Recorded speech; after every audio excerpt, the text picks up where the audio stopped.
Did you see the stylish? Welcome to the Young IPA podcast. I'm James, this is Pete. G'day everyone. It is the 25th of September and this is episode 128. We've got a big show for you guys coming up. I would say it is the climate show, climate change being the biggest issue in the world today. Yep. We're going to be talking to Joanne Tran. If you don't remember her, she got like pretty famous last year. She was a high school student that didn't want to go to a climate strike. So we're going to talk to her about this year's one and sort of what that experience was like for her. We also got Gideon Rozner, which we filmed in front of a live studio audience last night for a bit of a change. So Gideon's going to be talking to us about the latest with Dr. Peter Ridd and a few of the other things he's got on, including the full Rozner. So stick around for that. Very exciting.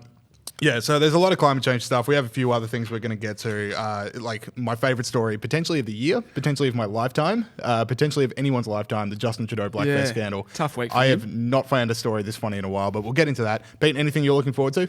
Well, I'm looking forward to speaking to the schoolgirl that we should be listening to about climate change. Yes. That's going to be fantastic. Yeah. And the live studio audience was a real thrill. It was. I'll tell you what, I have found it very hard to concentrate on anything that's not footy. So, with Richmond being in the grand final this weekend, so I'm going to be leaning on you to provide a lot of factual stuff because every time I read about Greta Thunberg, I get about 3 paragraphs in, and then I start going, who is going to go to Toby Green? Exactly right. I expected Who more will do actually it? from this intro. I'm surprised you've been so... I thought there was going to be a theme song and scarf. There and, might be. I don't know. I should have a button I just get to press and it'll just play Dusty. so Tigers in the Granny for those who aren't AFL fans. Yes, and I'm very excited about it.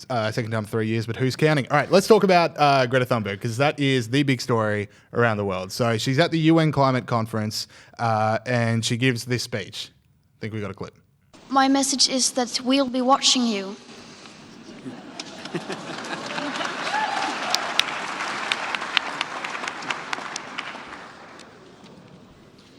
This is all wrong.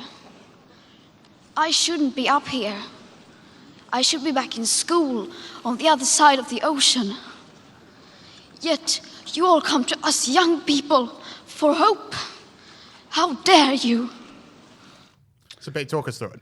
Well, yeah, look, before we get into Greta, a point I'd like to make about this climate change conference, which has just concluded, is that it's achieved 2/3 of the proverbial, like all climate change conferences. But yeah, on that, that's just tough to watch for me.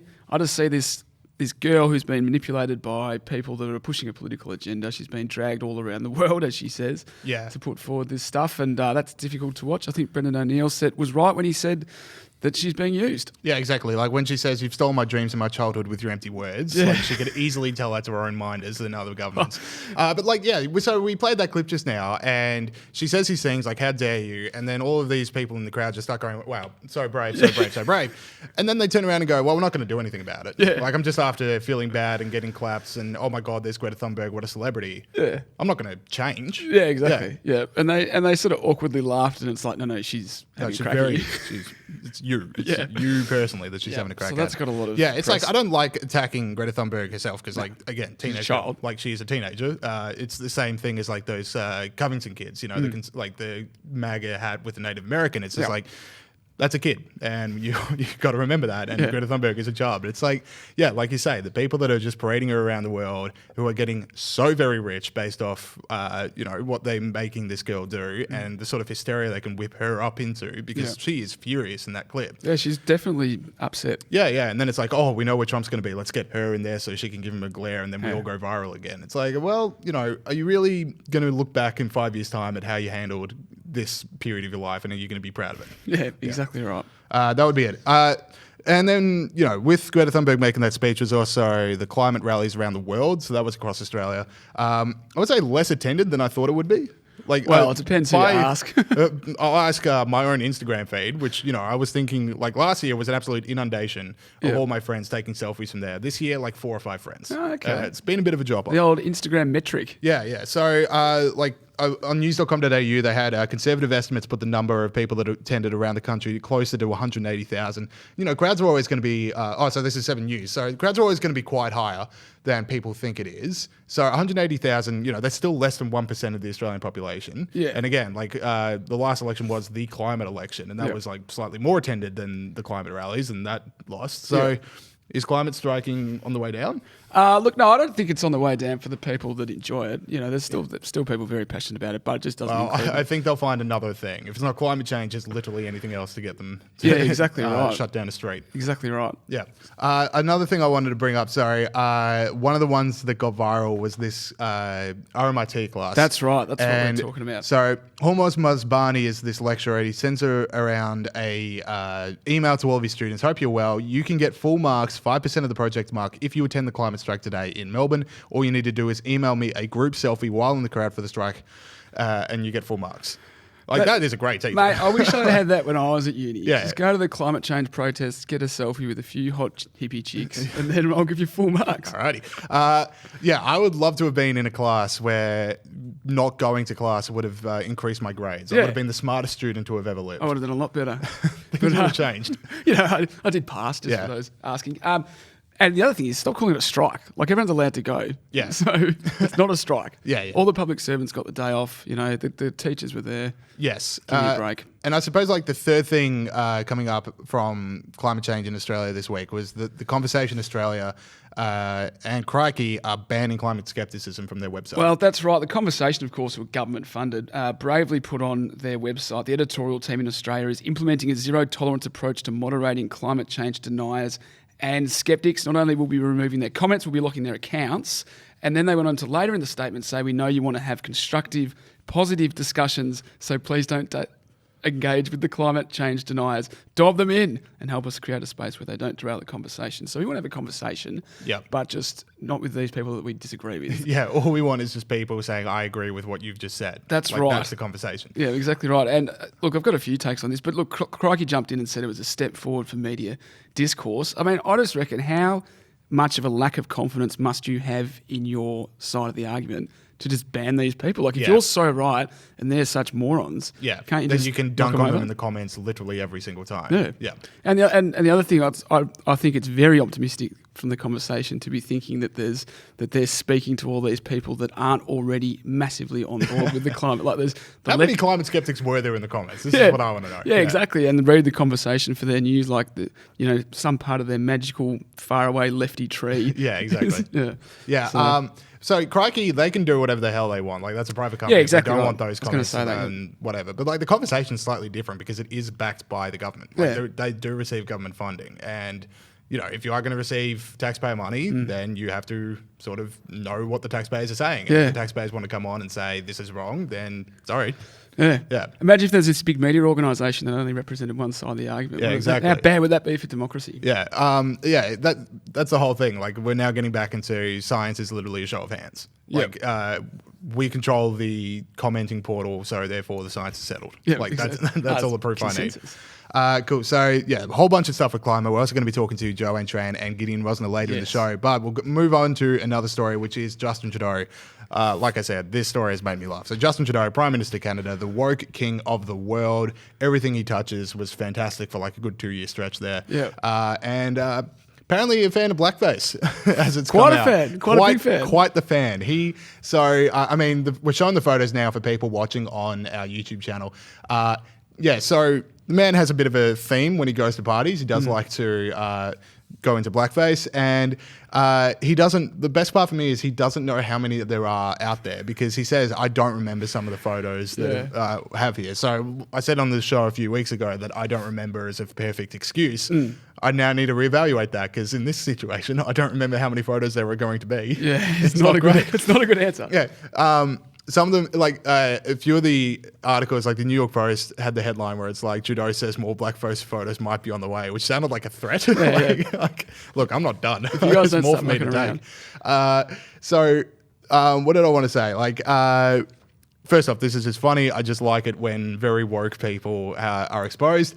And it's fun for me, like the amount of journalists that had so much stock in Justin Trudeau saving the world and Justin Trudeau being so woke that they'll do anything to bury this story. Yeah. The Daily Beast and the National Post have not said he's doing blackface. They said he's done face darkening makeup. Hang on. That is not what it's called. Yeah, it's like Trudeau, he's just using makeup to darken his face. Yeah. And it's like, so you would say that he's blackening his face. Yeah. The common term for that everyone uses. Yeah. You just can't have it. And I want to also check in with that young woman he corrected at a town hall and went viral. That's right. Maternal love is the love that's going to change the future of mankind. So we'd like you to look into we that. like to say people kind, not necessarily mankind, because it's more inclusive. There we go, exactly. Yes, thank you. We can all learn from each other. Just want to check in with that woman of just, where she sits right now on Justin Trudeau getting exposed like this. Let's interview her next week. Yeah. Sorry, you're going to say? Oh, well, all I was going to say was, as if you'd cover that face up. Like, he's a dreamy guy. I could look at him all day, that guy. Yeah. One thing I would say to Justin Trudeau, I always like to bring in, if I was Justin Trudeau's PR guy right now, what would I be telling him? And it works so well in the past, so I would just have a journalist ask you about quantum computing again. Okay. Like, do you remember that guy? Trudeau is just like in a press conference and he just goes on a 3-minute rant about how quantum computing works and everyone goes, oh, what a smart guy. And then it's like, actually, that was prearranged. Yep. So, but it worked last time. Just have a journalist ask you about quantum computing because the Daily Beast and National Post can't even bring themselves to say blackface. They will feed you the question you want. Exactly right. And the other thing for me is 2001 this happened, right? Yeah. That is not that long That is ago. not. This was like racist in 2001. It's not like that governor of Virginia who was like back in 1960s. I mean, that was still bad, but it was like, it's the 1960s. This is 2001. It was definitely racist then in North America. All right, so that's that. Let's go over to our heroes and villains of the week. So the hero of the jeez, Saul's a madman with Saul that. played that loudly today. That actually, I was like, there's a ball behind me.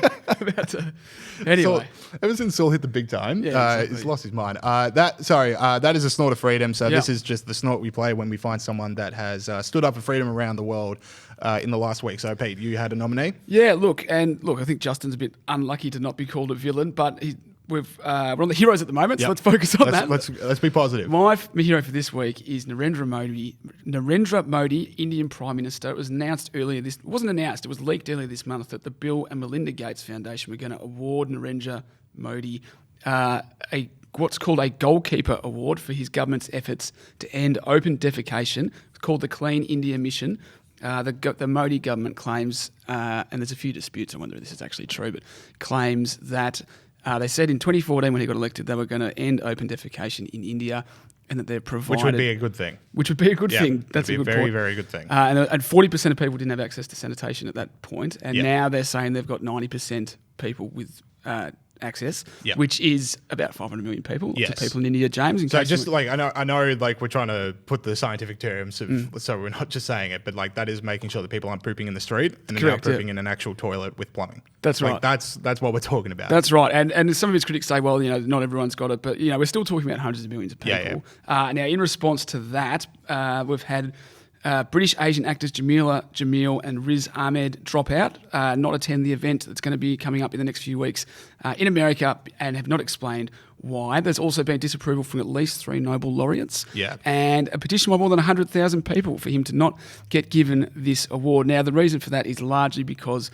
of the human rights abuses that Modi's accused of in Indian-administered Kashmir. Now, that's obviously not a good thing. Yeah. But, given the kind of dictators these people worship, like the UN and things like that, for be splitting hairs, or not splitting hairs, but for be making a point out of this is a bit rich. Yeah, exactly. It's like, this is still a good thing. Like, hundreds of millions of people having access to a toilet is a good thing. That is what we're celebrating. Clearly a very good thing. And so for that, I'm giving Modi an award. And I think the reason that they're angry at him is because Trump likes him. Yep. That would probably, that's the worst thing you can do for your Hollywood lifestyle right now, is have Trump tweet you positively. All right. So my hero of the week is Boris Johnson, because let's face it, he could use a leg up, especially after the Supreme Court thing today. Having a rough week. He's having a rough week. But, no one knows what's going to happen with that Supreme Court thing. But literally my first thought was, does that mean my October 2019 election bet is back on? Oh, yes. Maybe it will. Who knows? Anyway, sorry. Let's be serious about this. So Boris Johnson, so you guys might have seen that this collapsed travel firm Thomas Cook. So Thomas Cook was this gigantic 170-year-old organisation or whatever it was, collapsed. They asked the UK government for £150 million to bail them out, and the UK government said no. And that's like heroic to me, because For so many years, we've had too big to fail, like especially with the financial crisis. Like we just can't have companies going down, especially companies that big. And for Boris Johnson to stand up and just say, "Look, this sucks, and we are going to help people who are British tourists abroad get back home because there's a lot of people stranded." Yeah. But the idea that the government's no longer just going, okay, this gigantic corporation that was just handing out executives whatever pay they asked for and then went down because they're terrible at running business. Yep. We're actually not going to reward you for those terrible decisions. We are going to make sure that the market takes place. Yeah, and that's a good thing because it does happen every time a big company fails. Yeah. And these guys are pretty iconic. If you're going to Wolverhampton for a League Cup tie on a Tuesday night, as have we all. You would use Thomas Cook. Well, that's that segment of the market. So yeah. On your Bojo. It's good for him to get a bit of a lift in a rough week. Yeah. And it's good that British taxpayers aren't going to be paying back the Thomas Cook tax for the next 50 years. And you've also done well to not give it to Tom Lynch. Yes. We'll give that another week. 5 goals, 10 marks, tore it apart. Exactly. All right, let's go to Villains of the Week, which would definitely not be Tom Lynch. The Walter Peck Award for Villainy. There it is. So people that have stood up for tyranny. So Pete, you've got another nomination. Yeah, look, always easy to find the villains, as I say. Victorian MPs were awarded pay rises of up to 11.8% last week, despite more than 400 pleas from the public and government sector employees to peg the politicians' pay closer to the wages earned by workers. Mr. Andrews, the Premier's own salary, will soar to $441,000 in July. Now, Snaps for Daniel. Snaps. the snaps thing, I still don't understand it. Is that meant to help people? What's that for? Just snaps. It's just a thing they do. Keep going. It's a thing they do. Don't pay attention to me. Okay, so now, look, there was the justification with, I don't know, like MPs should get pay rises over time. There's nothing wrong with that. How dare you? The thing that, yeah, they sold should be out. doing it for me. The day we started paying MPs was the day things went badly. Well, that was quite a big moment, but I'll get Zach Gorman to talk more about that. He's about to storm down the studio. Now, the reason why this happened is because a few of the MPs put in their submissions about why they should get a pay rise that their stress from social media was too much for them and they deserve a pay rise. Yeah. For example, there is no rest with social media unless you deliberately take time out, which you have to do for the sake of your family and your own sanity. Sorry, you found the solution already. Yeah, so just turn off. In that complaint, you've also solved it. And then look, there's a few more, but the thing we have to realise is that MPs don't operate their social media accounts, Yes. right? They get their first year staffers to do it because young people get it. Mm-hmm. That's how I started here. And so, exactly right. So don't give me this. Yeah, exactly. But it's like they're complaining that it's stressful, but as they've said, and as you say, they go onto Twitter, type their names, then get sad, and then that ruins their day and they can't spend time with their families. Yeah. And it's like, that's a you thing. Yeah. Like, stop doing that. Don't put yourself in those positions. Yeah. Delete the app. And don't ask. Walk outside. Don't ask the people of Victoria for an 11.8% pay rise. Yeah, exactly. It's like you made me feel sad, so now you must pay slightly more to me so I can feel happier. Well, I mean, that's a good argument. It would make me feel happier. Well, but also it's like, well, the people don't like me, so therefore if I charge them more money, maybe it won't affect me. Like maybe there won't be as much hatred for me out there. There you go. Maybe there was something. I like the. I'm going to bring that up in my next performance review. Well, yeah. All right, sweet. Let's go to our interview with who? We starting with? You haven't done your villain. My villain. Oh, yeah. So I've got Launceston City Council. So Launceston City Council have announced that they are moving the citizenship ceremony away from Australia Day to January the 25th. And this annoys me for a few reasons. One, like we've said it before in the show, and I'll say it again, and whenever this comes up, this is not the number one issue when it comes to Indigenous people in Australia. Yeah, no, definitely not. If you want to do something to help Indigenous people in Australia, moving Australia Day is not it. Talk about education, talk about health. Second, the federal government is just about to implement changes that stops councils from doing this. So this is the most needless just posturing so that they can just get 10 retweets and then cry havoc when the government changes and they go, I suppose we just have to do it on the date that we were already doing it. So it's just this one is particularly empty. Yeah, okay. In my books. Even more empty than usual. Even more empty than usual. Because it's just going to be just pushed back straight to it. All right. Okay, let's go to those interviews now. First up, we have Gideon Rozner. Then we've got the quiz. And then we're going to interview Joanne Tran, Year 12 student. Okay, a bit of a different interview for this time. This is our first Young IPA podcast interview in front of a live studio audience here at the Balliol My studio. So we thought, who do we want to bring on for such a momentous occasion? Only one name came to mind. Gideon Rozner, welcome back to the show. Great to be here. Anything to be in this fantastic studio. Yeah, brilliant. We needed someone. Oh, there they are. There they are. Okay, you might be picking up in the background. So no swearing, guys. We've got an audience. Yeah. Expectations are sky high now. There is a button underneath this desk. The sprinklers will come on if the audience gets a little too rowdy. All right, but Gideon, you were in Canberra last week with Dr. Peter Ridd. So what was that trip about, and what is the latest with his ongoing legal case with JCU? Well, so I was in Canberra just on routine IPA business. We do speak to a lot of members of parliament. We do, in addition to doing shows like this and getting on Sky News and so on, we do speak directly to politicians to put our views forward. Telling ScoMo what to do.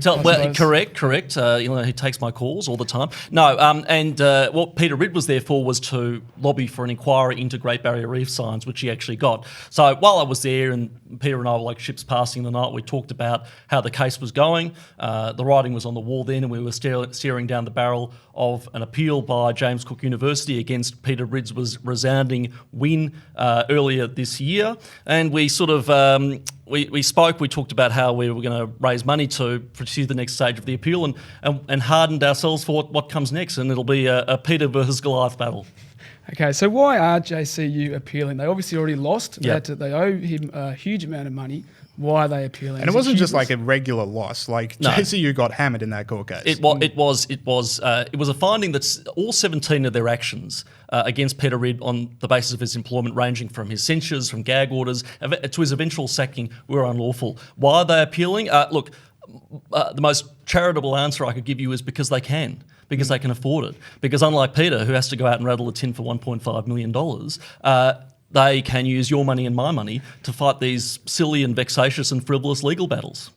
Yeah, that's crazy to me because, the amount of taxpayer money that they can draw on just to fight a case that they're clearly going to lose. They've clearly lost and they should lose again. Correct. But they can just do this. Correct. Money that you and I give them again for the purposes of education and research, all to pursue a vendetta against one scientist. And the worst part about it is that this is all being done to suppress a good staff member's honestly held opinion, to stifle his right under contract as well as his moral right to free speech. It is absolutely antithetical to what a university should be doing. Yeah, so I know a lot of people who listen to this show, and a lot of people in our live studio audience would definitely care about how they can help Peter Ridd in this. So do you want to talk about the GoFundMe? Yes, so Google Peter Ridd GoFundMe. As I said, it will not be cheap to take this appeal forward. We don't know how exactly it will play out, but any and all donations are very welcome. The good news is that the GoFundMe page has been open for 48 hours now at the time we're recording, and it's already racked up over $250,000, all from ordinary Australians, a lot of small amounts, a lot of $10 and $20 amounts, but people who might not necessarily agree with Peter's views on the Great Barrier Reef or climate change, but they do agree that even though they might disagree with what he has to say, they are defending with their wallets his right to say it. That's right. So if you want to support Peter Ridd, go on GoFundMe. If you want to support JCU, just keep paying your taxes.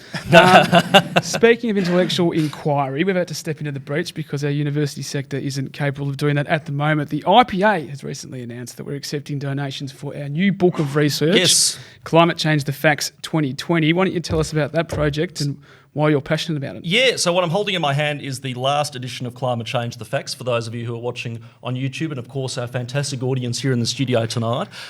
This is, the fourth in the series of Climate Change, the Facts that we're putting out. Why am I so excited about it? Well, firstly, about the book, it's a book of scientific articles, mostly by well-known scientists, curated by the IPA's own Dr. Jennifer Marahasi, giving views on climate change you don't see on the ABC. Views on climate change you don't see on The Conversation, for example, which has banned all climate deniers, which is a charming term in itself. I mean, that is an obvious equation to Holocaust denial. They're comparing differences of opinion with in terms of carbon dioxide and its effect on the Earth with the systematic liquidation of 6 million human beings. That is what the state of climate the climate debate is in Australia. Yeah. The reason why this is so important is because we are bringing it back to the facts. Yeah, just with the conversation thing as well. Like, it's the same thing as JCU. Like, they take taxpayer funding. And you just think the conversation is more than willing to take the taxpayer money of people that are skeptical, but they won't take the comments and they won't take the articles. No. You're not welcome in our community, but we will take your money. Yeah, they'll take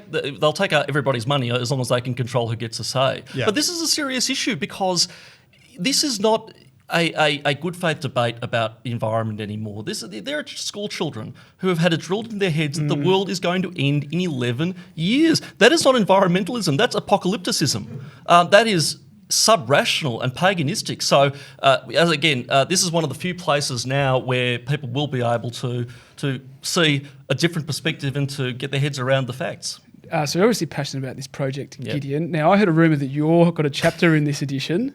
I do. Is that right? How many words? It was about, let's say, 3,500 words. I've recently completed it. I'm just giving it the old you switch on. completed it? Yes, and Wow, that is very conscientious. Well, it's a chapter on the Peter Ridd case. It's sort of typical Rozner style writing, a little bit gonzo, a little bit of talk about my favourite subject myself. Hunter S. Rozner. Talking about my adventures, in meeting Peter and going to court and seeing for myself the bastardry that had gone on there and everything else. But it's yet unfinished because I've completed most of it, but it's an ongoing story. Yeah, Fear and Loathing in the Federal Circuit Court is what we're working on. So who are the other authors that you know are contributing that you're really excited to hear from? Because I know 2017 was absolutely loaded with authors from around the world that people really cottoned onto. So who are the people that you're excited Including Peter Ridd. In fact, it was Peter Ridd's chapter in Climate Change, the facts that got him wrapped over the knuckles by his employer. Next year. Apologies, yeah, correct.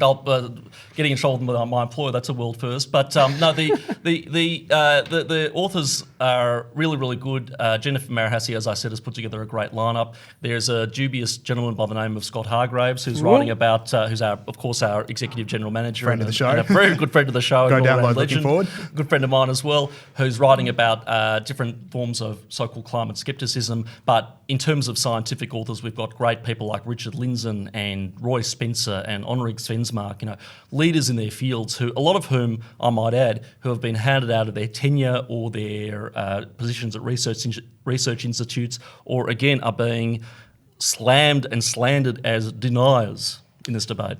Yeah, brilliant. So the other thing we want to talk about with you is something that we've all been excited for in the IPA for a while now. It's the debut of the Full Rozner. So do you want to tell us what the Full Rozner is, what that project is, yes. and when people They've got a taste of it tonight, I think. That's correct. Yeah, no, this is the free sample. We'll make you pay for the full package soon. No, the Full Rozner is the IPA's.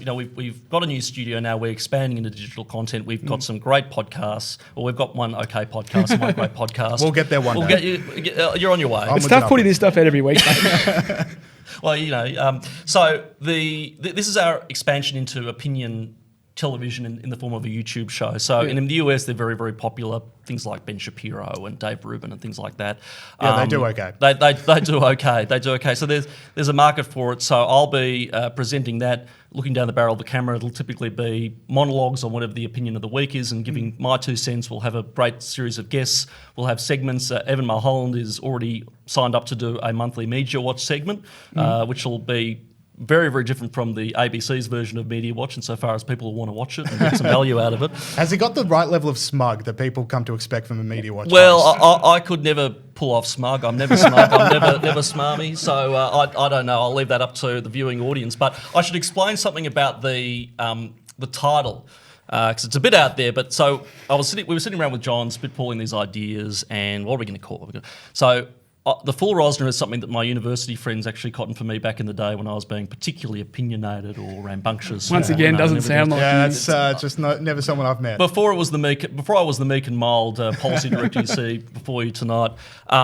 So anyway, I put this idea to John and he thought it was a good idea and I said, okay, that's the working title and it's stuck. And now the great Paul Murray is announcing it every time I go on Sky as well. So he's so excited for it. Yeah, he's struggling to keep that guy out of the studio when you start. Funny story about Paul. See, as soon as I told him it was starting, I was up in the Sydney studio. He got so excited. He had me out in the car park of the Macquarie Park studio of Sky, puffing on a couple of cigars for 45 minutes, telling me the tips of the trade and everything else. I mean, that's just a measure of the man. He's an all-round top bloke. So, he absolutely is. Fantastic. All right, brilliant. So, Gideon Rozner, thank you very much for joining us on the show, and keep an eye out for the Full Rozner. Great to be here as always. right, welcome to another round of Hey, What Did We Miss? The Young IPA quiz. Big episode coming up. Yep. We have, unbelievably, the reigning champion, Peter Gregory. I'm here to extend my 1-round winning streak. And Gideon, thank you for joining us on the interview. Now we're back to the quiz. And Andrew Bushnell coming in for his quiz debut. Yeah, well, let's hope I actually get on the board here. Yeah, because these two were like, the second I said, oh, it's Bushnell for the quiz, like, you two are willing to concede It's defeat. setting me up to fail. Yeah, no, it's just the expectations game. Look, one of the dirty secrets of this is I don't really read the news. So You make the news. That's handy in your line of work. Donate to www. Yeah, we'll have like a banner up on the board.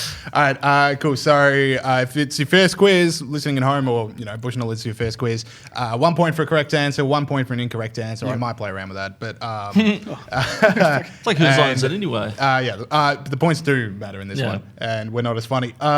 And your first name is going to be your buzzer. So we'll start with Gideon. Gideon.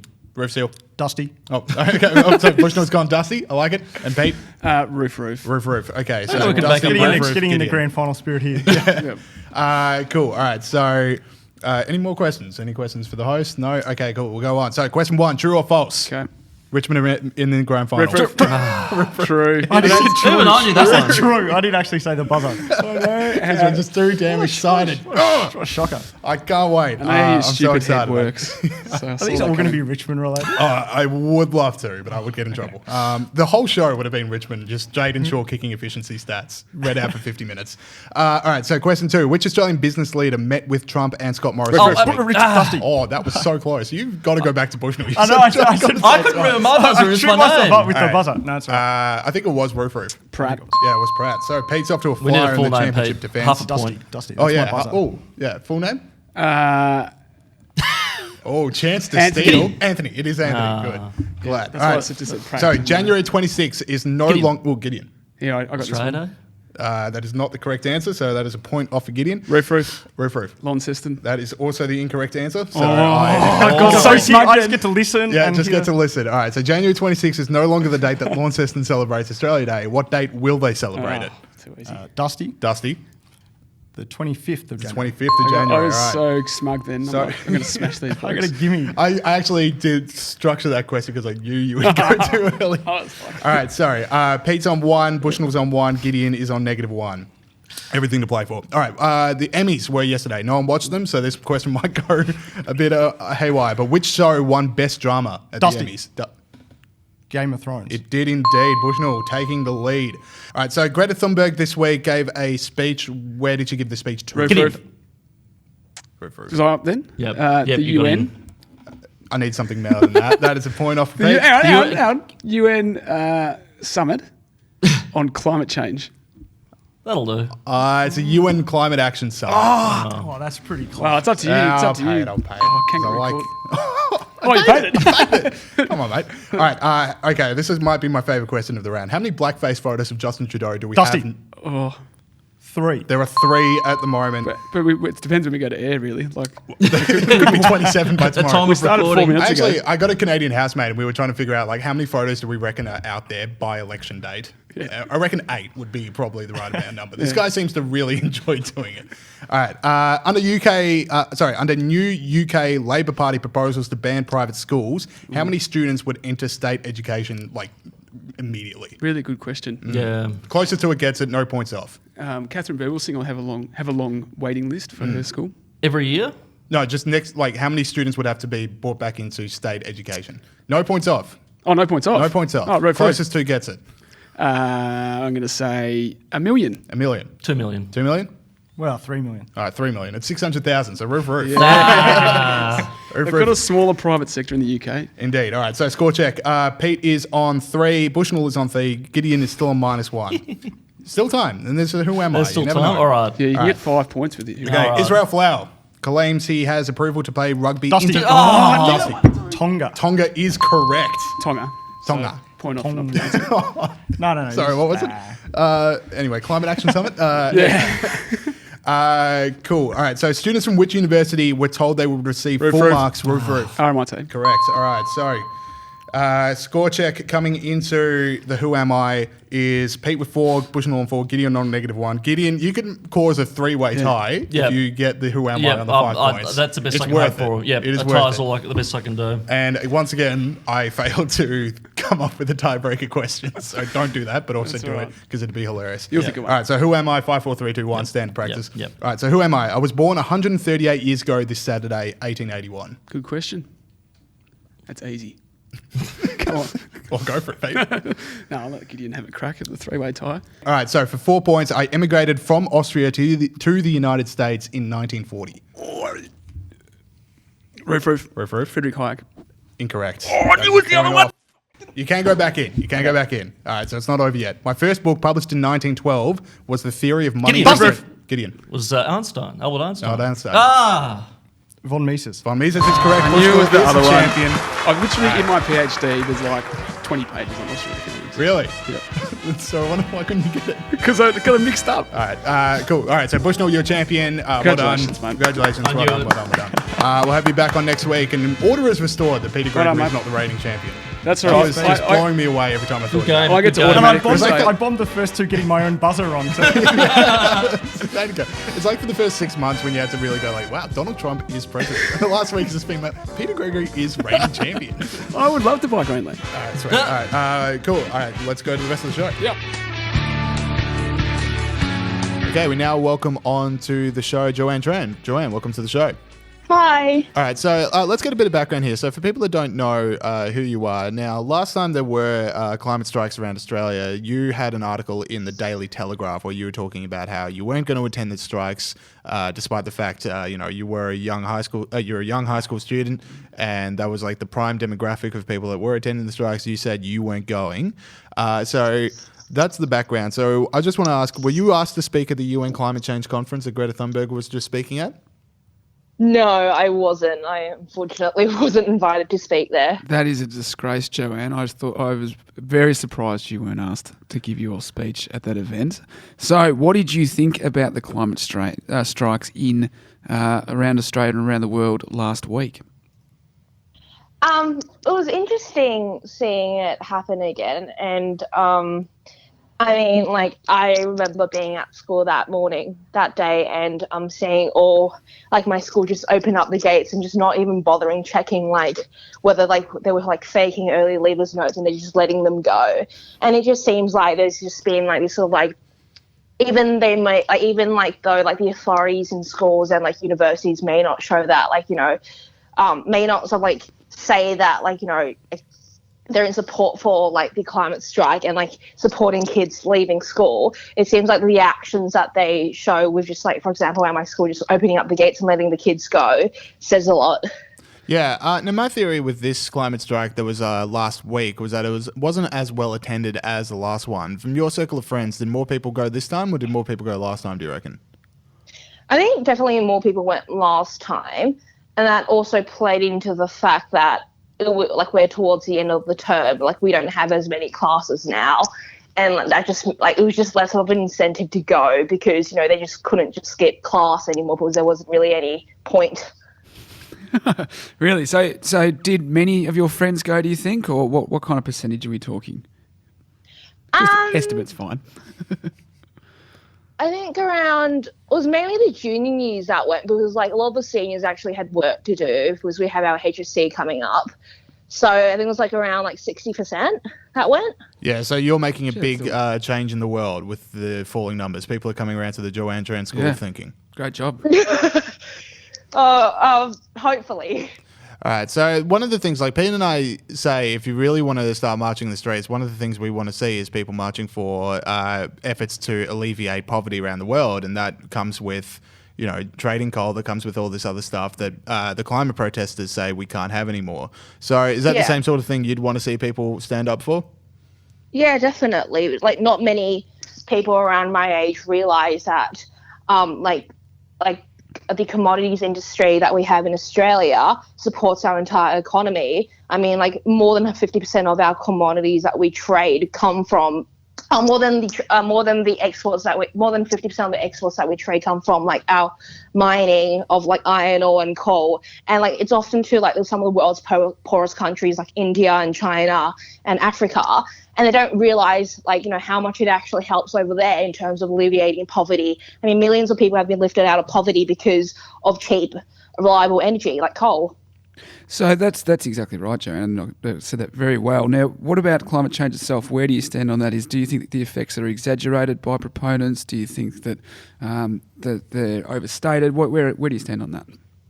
I personally believe in climate change, and I do believe that humans do have an impact on climate change, but at the same time I feel like in terms of Australia's position on what we should do about climate change should be very limited. I mean, we only emit like very, very small percentages of carbon emissions that contribute to climate change, and I just don't think in terms of what the school kids are advocating for are exactly viable or are actually going to contribute to actually like helping climate change. When you wrote your first article about the climate strikes and got pretty famous off the back of that, what was that experience like for you, and what was the feedback you were getting from your position?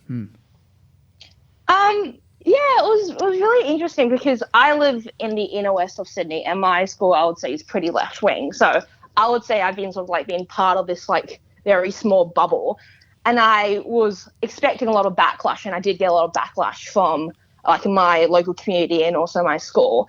But one thing that I didn't expect was sort of like the amount of support I was actually going to get from like, and it seemed like, the majority of people outside of like my little bubble that I live in actually supported what I was saying. That's really good because, like we're sort of conditioned, like a lot of people are saying that you can't criticize Greta Thunberg at all and she's just a child, you can't say anything mean. But it did seem that like, you had a fair few people in your life. I know like there was a lot of support, but you had a fair few people who would be defending Greta Thunberg who were more than happy to attack you. Yeah, definitely. I mean, like I think the sort of, I guess, the backlash that I got from, like, I didn't mind getting backlash from people that I didn't know on the internet or anything. I didn't really mind that. It's just sort of like the backlash that I was getting and like the bullying that I was getting from people that I've known since like, I was like, 13. And like, I didn't expect that sort of like, attack. Like, I don't mind them attacking me like on like what my policies, but them attacking me personally, I just felt was just ridiculous. So Joanne, you're in year 12, aren't you? Yeah, I'm graduating today. Oh, congratulations. You're hang on. Snaps for You're Joanne. taking time out from your muck-up day to hang around with the Young IPA podcast. You absolutely... well, we had ours on Monday, so like we got the day off today to stay at home and get ready. So okay, that's good. And you managed to not get expelled during muck-up day. No, I didn't get expelled for muck-up day. I didn't really participate in muck-up day, but it was interesting seeing this whole school being torn apart. All right, cool. Joanne, thanks so much for joining us on the show. Thank you so much for having me. Okay, cool. So we'll now fly through some stories that have made us laugh this week. That's right. And Pete, you saw some people apologise to a tree. Well, yeah, that's the story. So move on. Union Seminary in New York is a place where faith and scholarship meet to reimagine the work of justice. Yep. So that sounds great to start off with. And they had a tweet during the week which says, "Today in chapel we confessed to plants. Together we held our grief, joy, regret, hope, guilt and sorrow in prayer, offering them to the beings who sustain us, but whose gift we too often fail to honour. What do you confess to the plants in your life?" Do you want to start, mate? That I haven't watered them as much. Well, that is, I should have. If I wanted to apologise for a plant, I'd be like, sorry for killing you constantly. Yeah. Because I'm just not good at keeping them. No, so we're both agreed on that one. But yeah, this is particularly silly. Yeah. Look, I don't go out of my way to kill plants, but I do kill a lot of them. Okay, so that's where we're taking this. Is just Pete does have a few things he needs to confess. I just want to share. Yeah. So it's this classic, like the regular religion is being replaced with just Gaia worship, like just people praying to plants and stuff. What I like about this, if we can see the image again for people who are watching on YouTube, is that the other one. That's the one. For people watching, like it's what we have is just like one hippie apologizing to all these plants in full view of the rest of the church. Like everyone else is still in there. Yeah, exactly. Like, you're not confessing to the plants, you're confessing to everyone else as well. So, like, you know, the whole thing about regular confessional is like it's just a one-on-one thing. You don't have to feel like you need to prove yourself to anyone. That's like I'm not going to tell them what I actually did. I'm just going to be like, you know what? I don't need to apologize to anyone. Yeah, exactly. Because I love you. You're not going to say that I didn't drive an SUV. Yeah, exactly. Yeah. You're not going to say that you cheated on the plant in front of everyone else. Exactly. The other part of it is like, I'd assume they're vegans as well. Like, you know, are they apologizing for eating as well as environmental damage? I don't know. But They anyway, didn't mention that in the tweet. the other part of it is like, you know, the other part of confessional was that the priest would then tell you what to do to make amends. The plant's not going to tell you to do anything. No. Like, you can just be like, all right, if you just want me to continue living my life, stay silent. Yeah. Don't say All right, anything. good. Yeah. If you want me to be the best person in this church, don't do anything. Yeah. Sweet. Sounds good to me. Continue on my way. I'll just go back on my SUV and I'll be over to a farmer's market to eat more plants. Yeah, exactly right.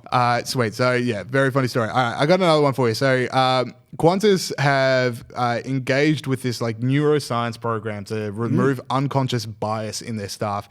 It's going to, like they say, it's going to lead to improvements in gender balance, talent management, and all this, you know, like woke culture stuff. Like they just want Qantas to be the woke culture. Yeah. Now, Pete, I am a pretty nervous flyer. Saul can attest to this. He sat next to me on a few planes. When the plane starts going up and down and vroom vroom, I grip onto an armrest for dear life. You just got to drink beforehand. Well, I've tried that. It does well. So what I would say to Qantas is just land the plane. Yeah, that is literally all I need you to do. I do not care about a pilot at all. I don't care anything about this pilot's life as long as he can land a plane successfully. Or she. This is what they're talking about, mate. Or she. Look, I don't care what, you know, the pilot could be a 3-year-old baby for all I care. If they can land a plane, I'm fine. Yeah, I mean, just land the plane. This stuff, it's like these people, like a pilot or a person in business or whatever, like they achieve this amazing stuff and then they have to go into work. Like they fly a piece of bloody metal through the air. Yeah. They have to go into work and say yes. And there's for no reason that it should go through the air. I don't care what people are saying about air pressure. That is witchcraft. It'll just go really fast for a while and then eventually the air particles will lift it up. Get stuffed. Come on. That's not What true. is that? I don't know. But I hate hearing stuff. You know, like the that. other one is like no one will be ever able to successfully tell me, like when I'm on a mobile phone call with someone, how my voice appears on the other person's phone. Like it's witchcraft. I don't care what you say about tins, like the noise making tins move. Yeah. That's out of control. Yeah, I'm not sure how that one works either. Yeah, it's like my voice and intonations. Yeah, Anyway. Unfortunately, don't have any answers for that. No, but what I was going to say was these like really smart people are forced to go into work and be like, yes, I'm secretly racist. Yeah. How can I stop this? And it's like, well, I was going to go on a 2-hour training simulation about what to do in cases of extreme weather, but we're just going to learn about fat shaming for the next couple of hours. Anyway. Speaking of fat shaming, actually, we'll move on to this third it is a story. real So this thing. one's breaking out this morning. So Clive Palmer has threatened to sue Friendly Geordies. If anyone's a big fan of Friendly Geordies, you know, Friendly Geordies has a fair few videos. He's a YouTube blogger on Australian politics. He's got a fair few videos about Australian politics and about Clive Palmer. And he's called Clive Palmer things such as Fatty F*** head, family show, and a dense Humpty Dumpty. And Clive Palmer has said, I'm taking you to court. The lawyer representing Clive Palmer has said our client has suffered actual damage as a result of the defamatory comments published, including but not limited to extreme embarrassment, humiliation, and damage to the professional, personal, and political reputation. The guy that twerked on Perth radio has suffered extreme. Hang on, how have I missed that? How have you missed that? Yeah, the video, I've seen this man twerk at a Perth radio station. That man's has suffered extreme humiliation as a result of dense Humpty Dumpty. Oh, and well, this is that Barbara Streisand thing you talk about. Yes. So first off, this is another case of defamation law is used by rich people to silence poor people. Like it is stupid like that. Yeah. Clive Palmer has enough money that he can just go, that made me feel sad and I'm just going to ruin this person's life for the next 6 months. I'm going to crush Geordies, whatever his name is. Friendly Geordies. Barbara Streisand effect is when you try and make sure that no one pays attention to something, such as the comment, dense Humpty Dumpty, you end up having everyone talk about, including the Young IPA podcast, These two talk about knuckleheads. dense Humpty Dumpty. Streisand effect is like, for a quick history lesson, if I may. So Barbra Streisand sued a photographer for taking photos of her house and putting it on a website. Before the defamation, before the case, 6 people had viewed the image, and in the month after the case, 420,000 people viewed the image. Yeah, exactly right. You just don't want to draw attention to it, because now every time, it's like when Chris Kenny said, had to go at the ABC for the photo of him, going at a dog. That's now all I think about when I see Chris Kenny, and this is all I'm going to think about when I see Clive Palmer. Yeah, is, what, you weren't already thinking maybe he had a fat head? No, I've never thought dense Humpty Dumpty. That is now like the number one thing. Every time I see Clive Palmer, I'm just going to think the other one that is a dense Humpty Dumpty. Fatty McF head. Yeah, but I can't say it. It's funny when you can say it properly. Exactly. All right, cool. That is it for the show this week. Thank you to Gideon Rozner and thank you to Joanne Tran. Make sure you guys are listening to us. We're available on all the podcast platforms. Make sure you're telling your friends and family about the show. We're now on YouTube, waving to the people on YouTube so you can watch us do the podcast live. I don't know. I don't like this shirt. Sorry. That's just a brief window into me. All right. See you guys next week. See ya.